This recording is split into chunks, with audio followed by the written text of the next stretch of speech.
A very good morning to one and all. My name is Anaz and I join you today to talk through my paper, Secure and Reliable, Configurable and Reconfigurable Computing for Artificial Intelligence Applications.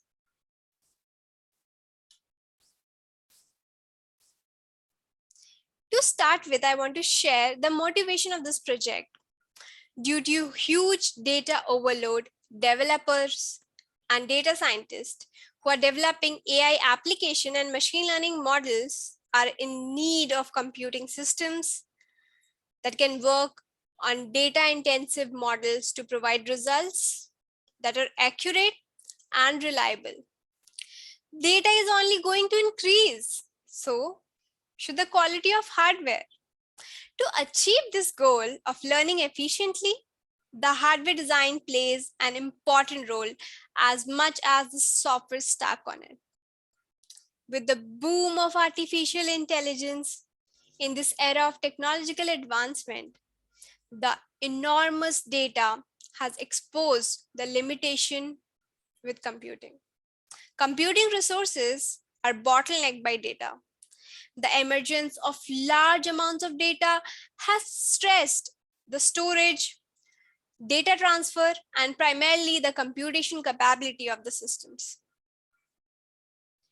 These limitations have therefore impacted the performance optimization process, and there are huge dependency on data servers for these data communication. As a result, various AI applications, performance, efficiency, and scalability are all bottlenecked by the never-ending data load. To start with an introduction, the information age actually relies on robust and rapidly evolving computing system worldwide. In this competitive race, to attract more users, the chip industry has contributed immensely to the giant carbon footprint. One of the most significant challenges today.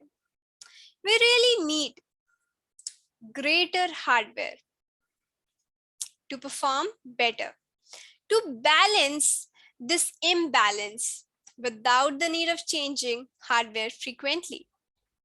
Modern computer systems using the advanced processors are still not efficient enough at dealing with large amounts of data due to the limitation in computing processes and the major hurdle being data movement from memory hierarchies to the brain of the processor.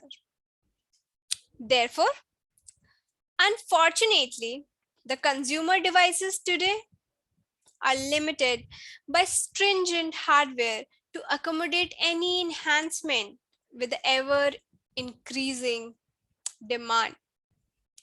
This calls for an intelligent architecture, and the project presents some examples that have already been worked on, some being worked upon, and some for the future.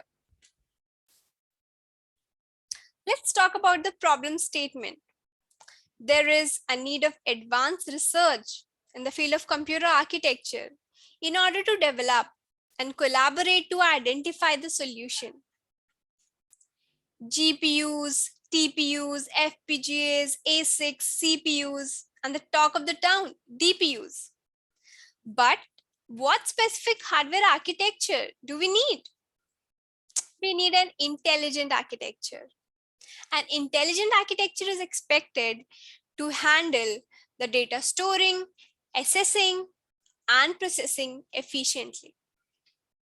First, the system should ensure that data does not overwhelm its components.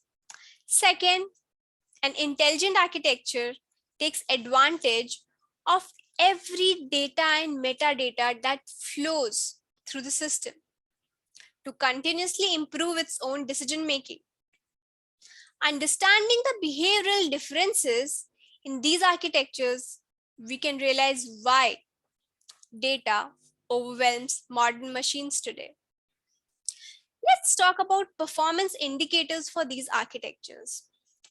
Well, GPUs are known for exceptional parallelism and is therefore most wanted architecture to obtain fast and reliable outcomes in case of repetitive patterns.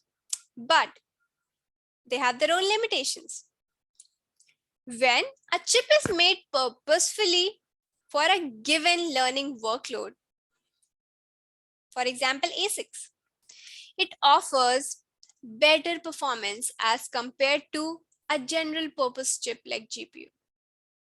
Additionally, the advantages of FPGAs are that it can be customized and integrated AI can be reprogrammed on it to deliver tasks as expected from a GPU or an ASIC.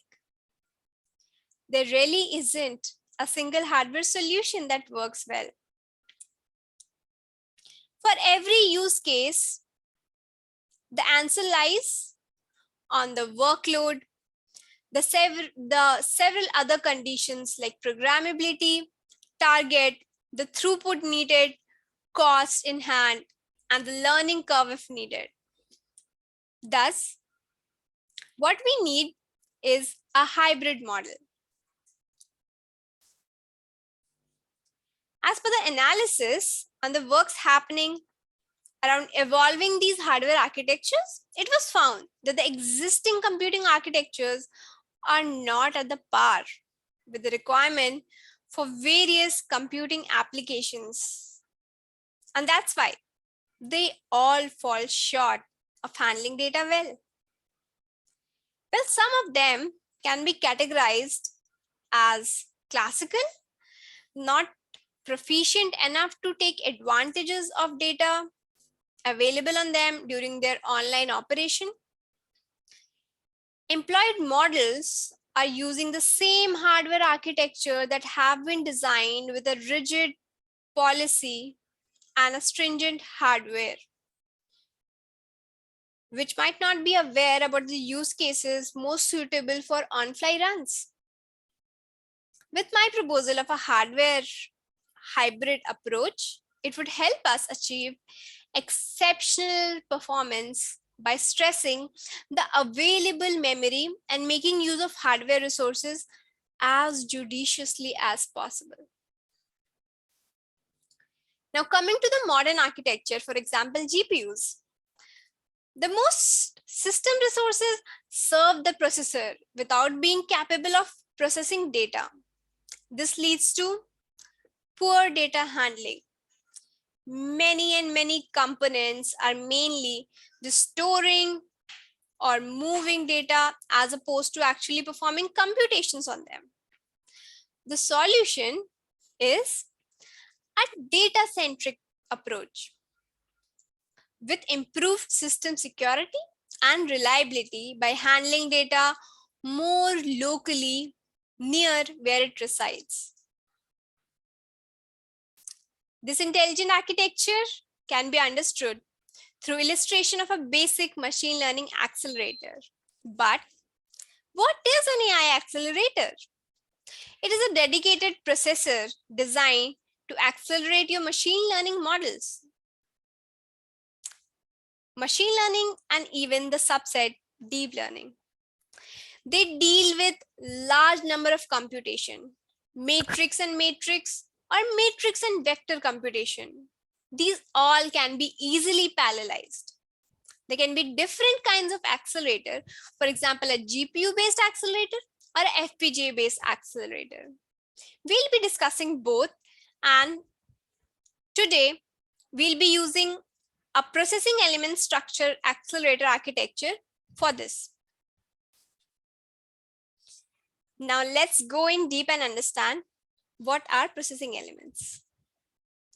Data movement is a major performance and energy bottleneck for modern computing system.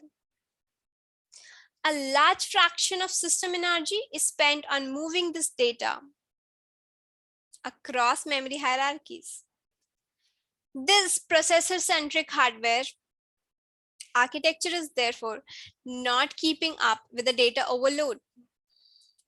Thus, there is a shift in designs now towards a data-centric design that enables computation at places where data resides and ultimately requiring minimal data movement through these dedicated memory units inside the core and each PE element. Let's take example of two AI applications. CNN, convolutional neural network. The concept of convolutional neural network is beneficial for high parallelism in accelerator computer application by increasing the computational performance through modularity in PEs. My hybrid model proposes that it can customize itself to the characteristic of data and computation that it is dealing with. Such an architecture requires knowledge of different data elements, characteristics, and structures, and thus these memories will be helpful. Moving further, deep neural network.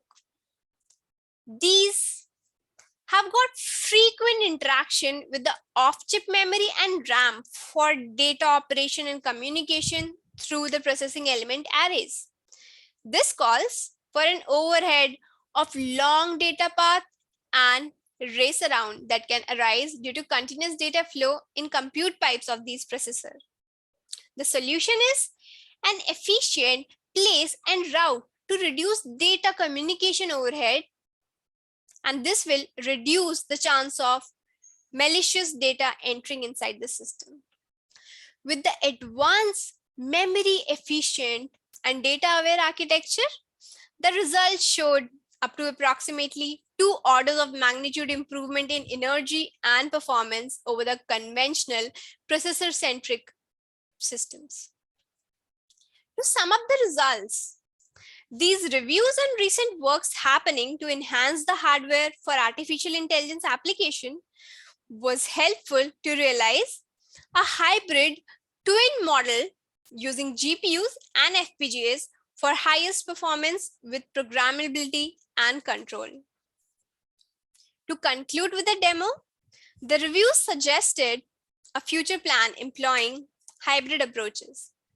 The plan is to develop a twin model architecture using GPUs and FPGAs based design to test and quantify applications like image processing using neural networks and attain efficiency more than the present data-centric processor approach, that is more than twice. To challenge us in the future, we can use a cloud model approach to be able to program these systems assessed by multiple hosts through shared resources. This can be a task for the research. I would like to acknowledge the community of researchers in academics as well as industry for the direct and indirect contribution in this work. I would also like to thank these references. To conclude with, I want to thank you all for joining me today. You can leave any questions in the chat box and I'll get back to you with answers as soon as I can. Thank you for joining me.